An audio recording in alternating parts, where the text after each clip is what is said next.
If you're seeing the ad blocker detected message in Microsoft Edge, don't worry, this is usually a quick fix. In this video, I'll show you exactly how to fix the ad blocker detected issue in Edge step by step so you can get back to browsing without that annoying warning. If this tutorial helps, make sure to hit the like button and subscribe for more simple tech fixes just like this.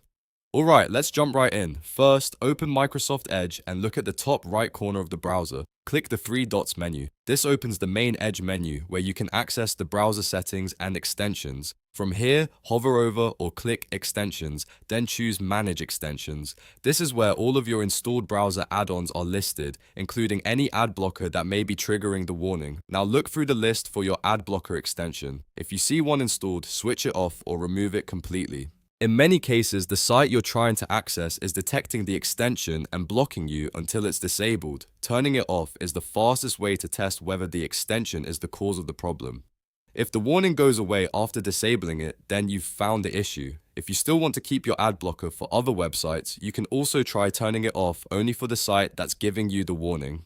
But if you want a clean test, it's best to disable it entirely for a moment and then refresh the page. That way you can confirm whether the extension was responsible. Next, go back to the Edge menu again and open Settings. Once you're inside Settings, click Privacy, Search, and Services.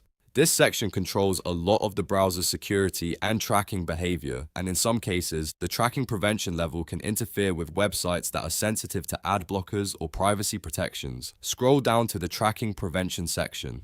If it's set to strict, that can sometimes cause sites to flag your browser more aggressively. Change it to basic or balanced. Balanced is usually the best option for most users because it offers protection without being too aggressive. After making the change, refresh the website and check if the ad blocker detected message is gone. If needed, restart Edge completely after changing these settings. Close the browser, open it again, and revisit the site. This helps make sure the new settings are fully applied. In many cases, just disabling the ad blocker extension and lowering tracking prevention is enough to fix the issue right away. If you're still getting the warning, double check that you don't have more than one ad blocker installed. Some users have multiple privacy extensions running at the same time, and that can make the site even more likely to detect blocking behavior. Remove or disable any extras you don't need, then test again, and that's it. You've now learned how to fix the ad blocker detected issue in Edge by managing extensions and adjusting tracking prevention settings. If this video helped, please give it a like and subscribe for more easy browser and tech troubleshooting guides. Thanks for watching, and I'll see you in the next one.